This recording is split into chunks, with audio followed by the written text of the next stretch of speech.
Hello, Stitchers. Welcome to Stitch Please, the official podcast of Black Women Stitch, the sewing group where Black Lives Matter. I'm your host, Lisa Woolford. I'm a fourth-generation sewing enthusiast with more than 20 years of sewing experience. I am looking forward to today's conversation, so sit back, relax, and get ready to get your stitch together. Hey, friends. Hey, it is Lisa from Black Women Stitch and the Stitch Please podcast. And as I say every week, this is a very special episode because this episode, I am talking with none other than the dynamic duo, Sewing Sisters, the two that be cutting up left and right on the Black Sewing Network, none other than Brittanie and SheReesa, also known as SheShe. Welcome you both to the Stitch Please podcast. Thank you so much for being with us today. Thank you for having me. I'm so happy to have y'all. Thank you. I believe when I first watched your show, one of the things that really stood out to me about the way you all connect, it has this kind of sisterly camaraderie. And that wasn't my phrase. This was somebody else in the comments. I was like, why are they just fussing like that? And someone's like, Lisa, don't worry about it. This is just how they do. This is just how they do. One person fuss and the other person fuss. And I told her and she didn't. And I told her and she didn't. And it's all love. But speaking of love from the beginning, I want to ask each of you all how you started sewing and then pivoting to how you started sewing in the Black Sewing Network. Had you both been sewing for many years before you started sewing last year on the Black Sewing Network? For me, no. I haven't been sewing long at all. I originally tried in 2013 when I found out that my oldest son was allergic to regular diapers. So I was going to make cloth diapers. It was a fail, absolute fail. And I started sewing like stuffed dragons. And then I quickly got over that. And I didn't sew again until 2019 when I decided out of the clear blue sky that I was going to sew bags. Did I know how to sew bags? No. Did I even know where to start? No. Did I even have a sewing machine? No. These are little tiny petty points. I don't know why those would be necessary. Yeah, I didn't have anything. And I bought an embroidery machine. And originally I thought I was just going to embroider shirts. No, a 4x4 embroidery machine is a waste of money. So I was like, I need to do something. And thus we decided to make bags. And I sewed bags consistently from maybe the end of 2019 all the way through March 2021. I sewed my bag that I took with me to get married in Vegas. Wow. And after I came back from Vegas, I didn't sew anything until I found Black Sewing Network. Wow. So yours was kind of like a little bit of sewing in the beginning, motivated by need, but then it's like, you know what? These cloth diapers are not hidden. That's not what's happening. You know what? He might like dragons. Let's make some little tiny dragons. That's also, I must acknowledge, a pretty big leap to go from I want to make a cloth diaper, which is basically a giant rectangle, to I want to make a dragon, which is not a rectangle. It just shows how bold you are and how confident. I love how you said, basically, as long as you have the idea, the passion, the commitment, the equipment, you can get that later. But you had the drive. Now tell me, how about you, SheShe? Had you been sewing for quite some time before you and Brittanie connected on Black Sewing Network? I've been sewing with a machine since I was 16, but I've been sewing as far as hand sewing since I was 14, before I had my first child. Wow. I had made his shirt, but I always wanted to be a fashion designer. So ever since I was small, I used to read a lot. So when I was reading a lot on Asian cultures. So I fell in love with like the geishas and the kimonos, the stuff that they wore, the makeup, the hair, everything. And that led me down the path of just studying up on different types of fashions. And after that, it was like fashion designer, interior decorator. That's what I always wanted to be. Am I that now? No. But can I still be that? Yes. Yes. But I started off with the sewing machine at 16. I didn't know how to use it. It was my grandmother. She didn't want me to use her machine, even though she didn't use it. And I was making clothes for my boys. I never made anything for myself. And then I eventually slowly started getting into making stuff for myself, but I was still making just mainly for my boys, for my kids at the time. I didn't start getting into making stuff for me until around 2000 and I want to say 14 or 15 when I moved into this house. So It's fairly recent for me to start making stuff for myself. Did I know how to read a pattern? No. Did I know my sizing? No. Did I know measurements? No. I didn't know anything about patterns, and I just had to slowly teach myself. So everything that I know now, I am self-taught, and I'm still learning every day. Even if I went to school, I would still be learning every day, because there's never one way to do a garment or anything. There's multiple ways, and I want to know all of it. That's right. Brittanie, how about you? Do you consider yourself self-taught, or did you take any classes or any kind of formal? It's been me and YouTube. And I got to the point, I am very intentional when I go on YouTube. Okay. I'm going to YouTube to look for something specific. And once I find it, I got it. I'm not going back. I literally consumed this one lady's YouTube videos on bag making. If I wanted to make a bag, I would specifically go to her page to see if she had made it. If she had made it, I would watch her 4-hour video. Wow. And after that, I would just be like, okay, I got it, whatever. I don't go back. So I say I'm very much self-taught, because it's YouTube. You can only see what they're doing, but most of it, they don't really show what they're doing. So very much self-taught. Tell me a bit more about, because it sounds like a real commitment when you say, when I go to YouTube, I am strategic. I go to look for one thing. I'm not going to try to find everybody's way. Is there a certain benefit to claiming how you want to learn? Like, you know, of self-study, of taking guidance when you find it, but not feeling like you need to be overwhelmed by what everybody is doing. Tell me more about that, Brittanie. I'd love to hear more. And then SheShe, if you have a similar or different philosophy. I feel like the person you learn from, you have to vibe with them on a certain level. May it be how they explain, how they talk. Like, there are bag makers on YouTube. There are some that I refuse to watch, because there's no need for you to talk for 30 minutes before you even pull out the fabric that you're going to use. I don't need you to show me how to cut the things, because the directions tell me that. I just need you to specifically show me how to put this puzzle together. And if you're not showing me that, then I'm not watching, because you're taking too long. If you're not immediately giving me what I need, then I don't want to watch you. Like, I don't want to watch you. I hear that, especially when your time is limited. You have to make choices. How about you, SheShe, in terms of your approach to developing your skills or figuring out who to learn from? I have a habit of over consuming. So I won't just watch one person. I will continue to look and look and look. Like I said, I be trying to find different ways, and I try to find ways to where I can incorporate it to make it easy. So I would find multiple ways to do something, and I will turn that way into my way so I can teach somebody else in case somebody else wanted to learn it, because I am for easy and fast.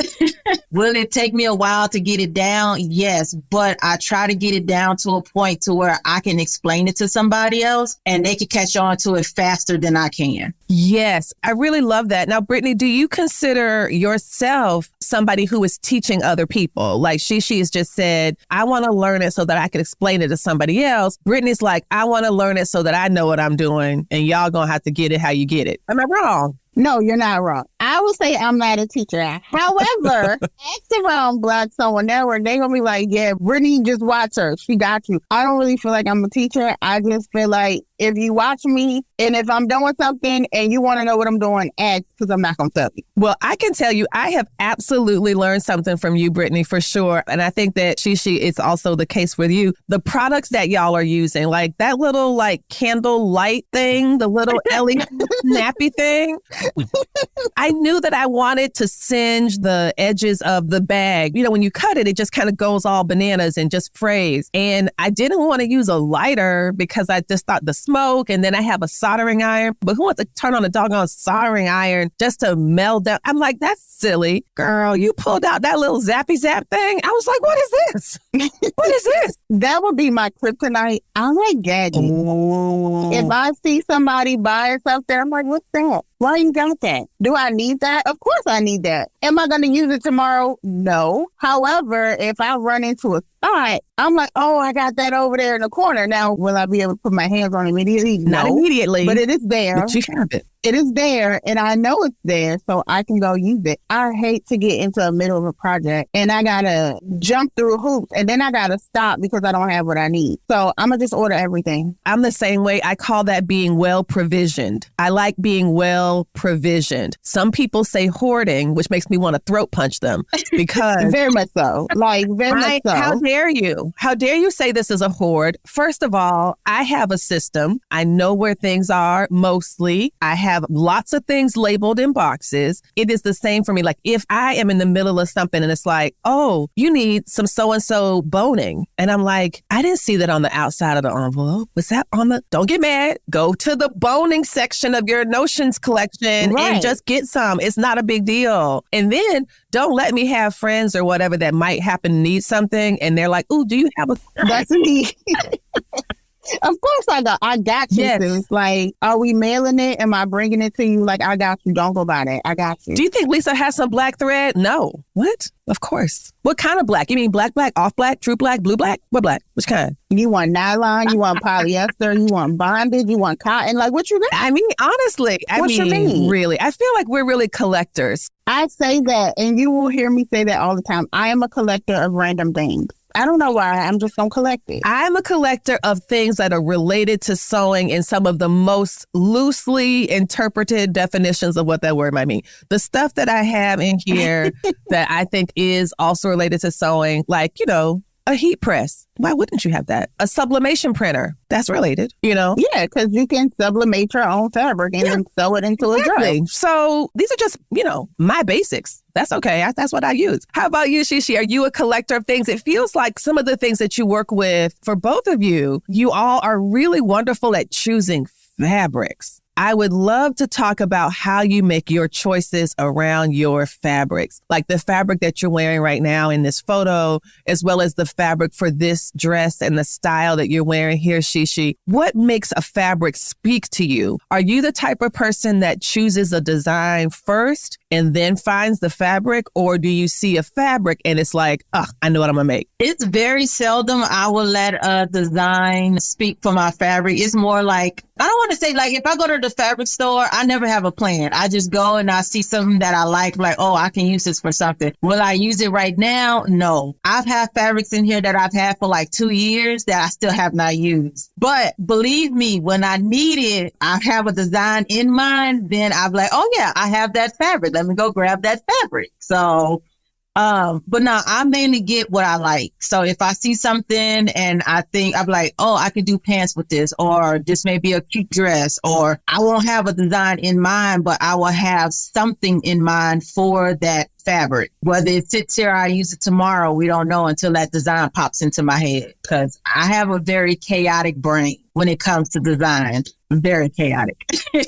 Well, speaking of chaos, how about you, Crafted in Chaos? How do you make your decisions around fabric versus design? It depends on what it is, but I'm definitely buying the fabric because I like the fabric. Like, it will not pass me by. If I want it, I want it. Like, what are you doing with that? I don't know. Don't ask me that. When it happens, it happens. When the magic speaks, then it'll come. There are also things where I see this pattern and I'm like, oh, that's going to be that. Like my hoodie. Yeah. I bought panels specifically to make hoodies. That's probably like the only thing when I was doing like buying a whole bunch of custom fabrics. Then it was very intentional because custom fabrics cost too much. But have I made most of that stuff? Absolutely not, because it's knits and I don't really like sewing knits anymore. But it's going to happen when it happens.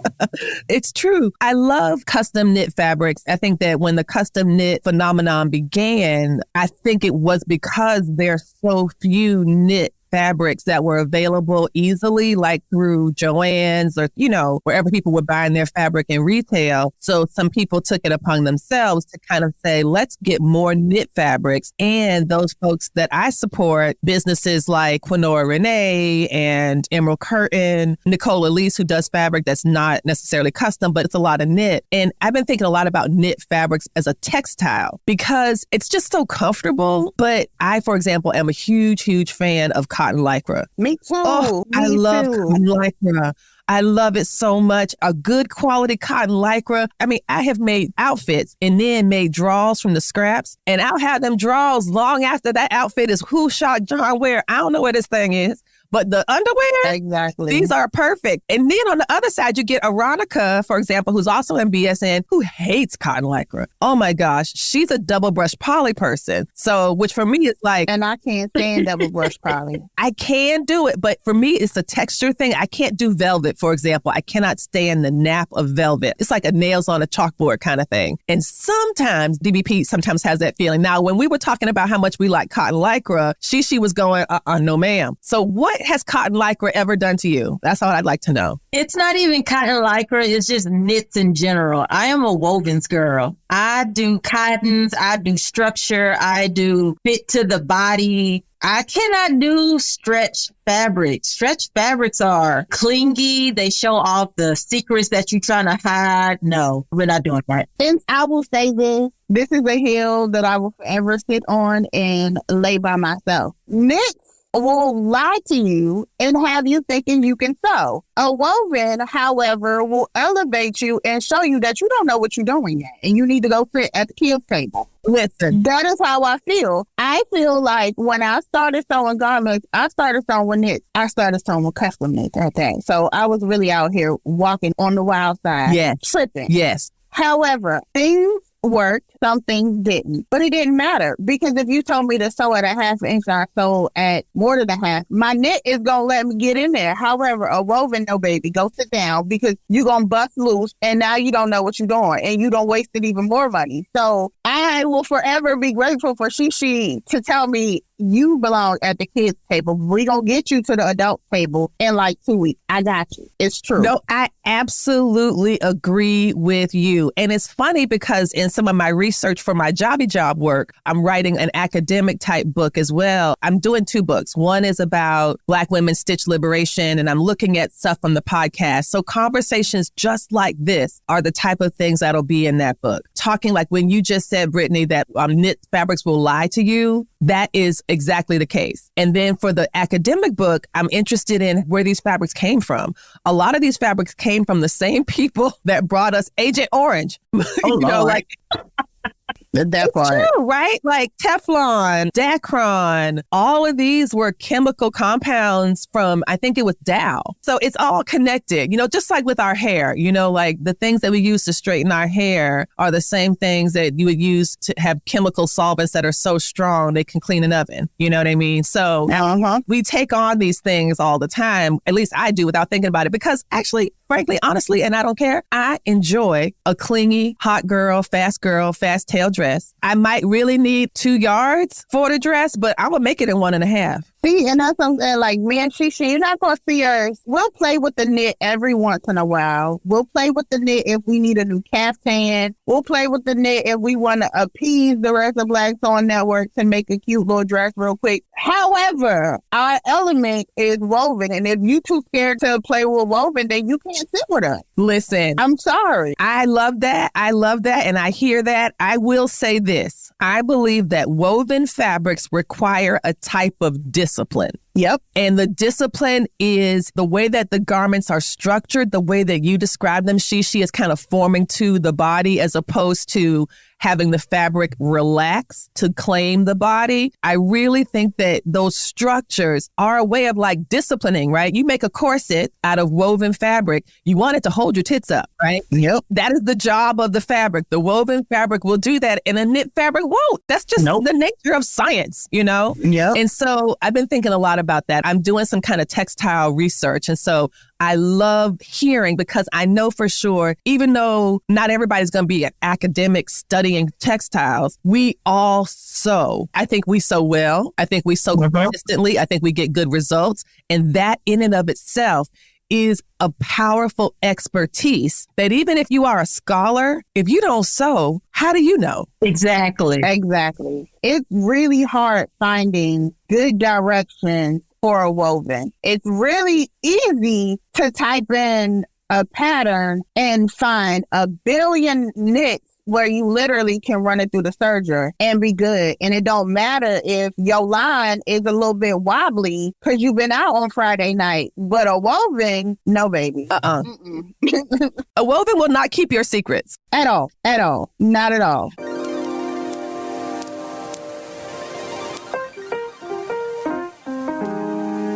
Black Women Stitch is happy to celebrate the 200th episode of the Stitch Please podcast with AccuQuilt. It's our birthday, but thanks to AccuQuilt, we're giving gifts. All September, we counted down to 200 episodes in October. Every week, we gave away one AccuQuilt Go Me fabric starter set and culminated with the grand prize giveaway of the Go Big electric fabric cutter starter set. If you are new to AccuQuilt and are thinking about investing in their system, the Ready, Set, Go bundle is your best value. Ready, Set, Go provides everything you needed to get started. An AccuQuilt Go cutter, the 8-inch cube with 8 essential dies to create 72 blocks, a die to easily cut multiple strips, squares, and diamonds. You also get a pattern book. And the best part is, at any time, you can upgrade your Go cutter to the fantastic Go Big, which is what I have, where the AccuQuilt magic can happen at the touch of a button. June Taylor, a well-known name in the notions game, is now part of AccuQuilt. Links to AccuQuilt's wonderful products can be found in the show notes. I want to talk about the Black Sewing Network and how you two came to it. Or did it come to you? How did the Black Sewing Network enter your life and your consciousness? What I can say is both of us got on through Black Sewing Network through Carmen. I started following Carmen because in her bio, she says, I sew clothes and shit. That was why I started following Carmen. And she was posting, I think I saw her one video where she posted like this fashion show or something like that. And then I looked down her timeline and I saw that she had other videos where she was like singing and trying to dance, because y'all know Carmen don't know how to dance. And she was trying to do all that. And I was like, what is she doing? Because when I first saw her, it was for the clothes and for the patterns and stuff. It just threw me for a loop that I thought of other stuff further down, that she wasn't always doing fashion. But yes, it was Carmen before it was Black Sewing Network. And it's still Carmen before it's Black Sewing Network. But yes, I got onto that. I've been here since day one. Me and Britt been here since day one. I love it. Yeah, I found Carmen. I'm a PDF girl. Okay. I don't even know what a Big Five pattern was until Carmen. We'll start there. However, I found Carmen when Carmen was just dogging PDF patterns. Carmen hated PDF patterns. She had a whole video just dogging PDF patterns. And I was like, why you gotta do us like that? Like, don't come for us. If you don't like PDF patterns, then you don't gotta put us down. But I love Carmen to death. Like, love her to death. Granted, her gripes with PDF patterns, us PDF girlies feel the same way. Don't nobody want to sit and spend 3 days taping 500 sheets of paper together, and then I still got to cut this paper out and cut my fabric and then sew it. I get it, but no, Carmen, like, don't do us like that. Listen, as y'all might know, I have a condition that prevents me from taping PDF patterns. It is a condition. It is a real and serious condition. I am unable to tape PDF patterns because of this condition. And the condition is that taping PDF patterns reduces my will to live. So for this reason, I never touch them because they might be fatal. I have on occasion taped about 4 pieces together. I made a whole video about that. You could check my TikTok. I have a video. I should pin it because it's an important message that people in the community need to know. But I'm just saying, I agree. And then, like, for me, my thing is I sew tons of PDF patterns. Well, I think I buy more than I sew, if we're being for real. I buy more patterns. I think we all do that. Listen, I got them here. I'm looking at about 50 that are rolled up and put in these little boxes that I created for them. If that pattern does not have an AO pattern as part of the output, if they say, oh, we have letter and we have, the British UK letter size and we have this, if they don't have an AO, that pattern might as well say F you, Lisa. And And see, I'm the opposite because I'm not buying the pattern, buying the fabric, and then paying to have it shipped off, and then I gotta wait for it to come back before I can. I'm not doing all that. Now, luckily there is a Black-owned company, Blue Cup Shop. She does print PDFs for people and sends it to them. I think she's great for beginners because she can help them. Because I know when I first started PDF, I'm like, how do you put this together? This is a lot. But then there's somebody in my own town locally that I can order it, I can pay for it, and then they'll just leave it outside and I can send someone in my house who loves me to go by and pick it up. I still, on top of that, trace them though. So, I mean, I just apparently like labor. Oh, Rita, no, can't I gotta do it. trace it if it's for me so I can make the modifications. And also if I make it for little kids, like this is a great thing about PDFs. I bought a pair of boxer briefs. The boxer briefs that I did with Julian, the Gable, for the sew along we did, you buy one and you can sew for 6-year-olds up to 106-year-olds. Just one pattern is easy to trace. It's just 2 pieces. See, no, I'm finna cut that paper. I'm cutting it. Yo, I'm cutting it every single time. Every single time I'm cutting that paper. Every time. But then if you trace it, then you'll have all the different tracings that you can use for later. No? Where are we keeping all of this unnecessary paper at? Like, where are we? No. My whole thinking for PDFs, even though I don't like taping it, is I can reprint it and retape it if I need a new size. I am not about to do all this. Oh, that's it. Exactly. And I'm only putting the size that I'm sewing right now. If I'm not, no. I love this so much for us. I love that we each have different philosophies because for me, the taping is the lethal part. Like if the taping is involved, it will never get sewn. Not ever. So I'm like, I'm going to buy this one. I'll buy this one sheet in color for $2.50 from my local person. And that is what I will use. I don't have to think about this because I think I really have indeed cut some PDFs for sure when I know it's the size that I want. But if it's a multi-size pattern like draws for the kids, they grow too fast. Especially when the way that I did it for my spouse and my 2 boys, I could go through the sizes. Like everyone was kind of growing to the size of dad. That was kind of cool that eventually now I'm making them pretty much all the same size. But before... See, you better than me because I'm not sewing for these kids either. We are selfish sewers. I'm not sewing for them kids. I wish No. Yes, we are selfish sewers. We do not sew for other people at all. I love it. All. I will make you a bag all day long. You want to buy a bag? Cool. I got you. But the moment you say, Britt, can you make me no. If it don't start with a B, I'm not making it for you. That's it. That's all. I love it. I give you a backpack. I'll give you a bucket bag. I'll give you a waist bag. I may even break my rule and make you a crossbody purse. However, don't ask me to make nothing you can wear on your body. It's not. I love it. I love it so much. I love it. And I know that Tip Stitch was wearing shirts that said, I'm a selfish sewer or something like that. She has them in her shop. It's super cute. For me, my rule is if we share or regularly exchange DNA, I will make for you. Nope. No, because you can get a sewing machine and make it for yourself. Nope. No. I sew to relieve stress. No. I sew to just have fun and just be by myself. I do not want to have to involve nobody else in this process. It's all about me. Me. Like somehow in my head on a delusional day, I told my husband I was sewing him some underwear. I said the same thing. He's still waiting on them drawers. I'm like, listen, I'm about to try to make a trade with SheShe, and I know it's not going to work. I'm like, ooh, SheShe, why don't you send me that fabric you just got from Laquita? Now and send me his size, and I'll make him some gables, and I'll send them to you, and you can send me that fabric. SheShe's like, first of all, I already told you I don't care about him not having these. Second of all, that fabric is also still mine. Do not fix your mouth. Do not fix your face to ask me for nothing involving sewing. Nothing. No machines, no needles, no fabric. As a matter of fact, I tell everybody, send it to me. Do not even ask, do anybody want this? Because you send it to me.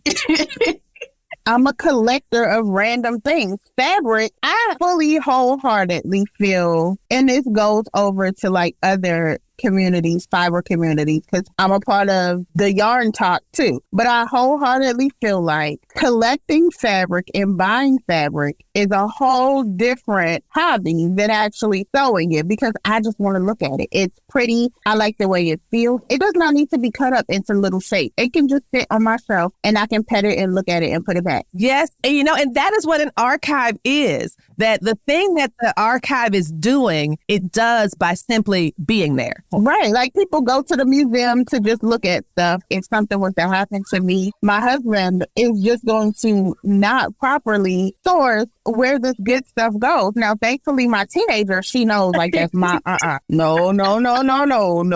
Exactly. That's the good stuff. I can't even pretend like I want to sew with this. Like, no. But however, all this over here, this yarn over here, you can play with that all day long. Just don't touch mom's fabric. I need to really like put in a will or something. Like if something happens to me, this fabric, girl, is not $5. I paid $26 a yard for this. This is what I'm saying. And that's one of the reasons that I have records with my swatch card system. I sometimes include how much it costs, where I got it from, and how much it costs. Because I'm like, when I die, these people going to come in here and get rid of all this shit for $1. They're going to say, well, come into the house, pay $1 and take what you want. And I'm like, this machine was something I saved up for because we had you. And you were the priority of our resources. And so I had to save up to get this one. See, my husband, he does know about the machines. He does have a mutual respect for the machines. However, the fabric, don't know. Doesn't get it.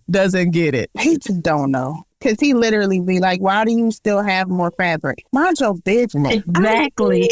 Like, honestly, like, why are we choosing violence today of all days? What is that what today is? I didn't realize. My husband, he has went on some trips with me to the fabric store. So he understands what I drop on fabric sometimes, even though my fabric is somewhat on the cheaper end per yardage, because I do shop at stores where I can get it for less. Not everybody has that option, but I do. Right. So that's he right. knows, but if I have to tell him, if none of my kids are not sewing, if I pass away and none of my kids are sewing, just send it to Brittanie. Here's her address. Just send it to her or burn it with me, because you're not selling nothing.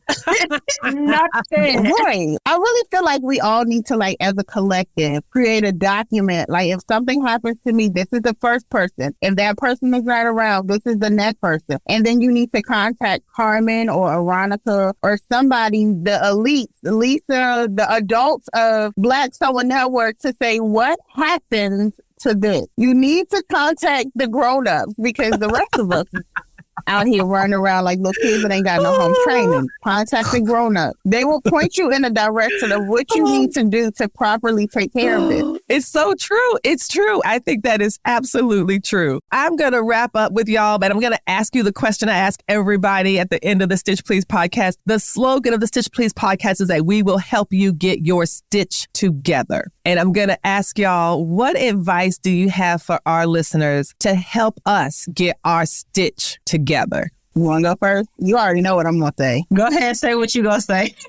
There is no such thing as a beginner. Once you have your machine and you take it out the box, first of all, take it out the box. Don't waste that money, because if you're not going to take it out the box, you shouldn't have bought it. However, there is no such thing as a beginner. You will forever be a beginner if you never try. You have to try. It's a whole community that will literally walk you through a project step by step. We have spent upwards of 1 hour to 11 hours on live. We're not going to leave you. Take it out the box. We got you. Beautiful. How about you, SheShe? I really don't have anything to say to that, because I'm still trying to get my stitch together.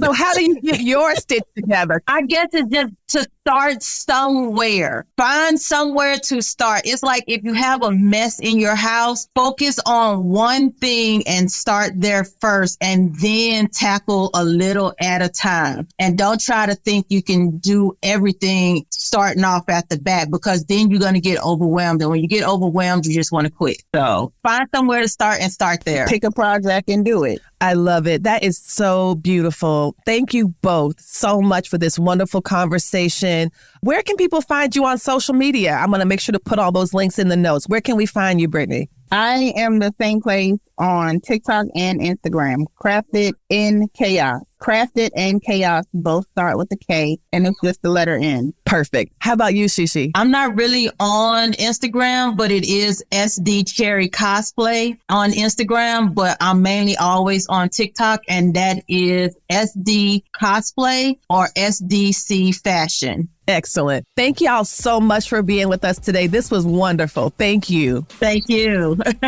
You're welcome. Thank you for having us. You've been listening to Stitch Please, the official podcast of Black Women Stitch, the sewing group where Black Lives Matter. We appreciate you joining us this week and every week for stories that center Black women, girls, and femmes in sewing. We invite you to join the Black Women Stitch Patreon community with giving levels beginning at $5 a month. Your contributions help us bring the Stitch Please podcast to you every week. Thank you for listening.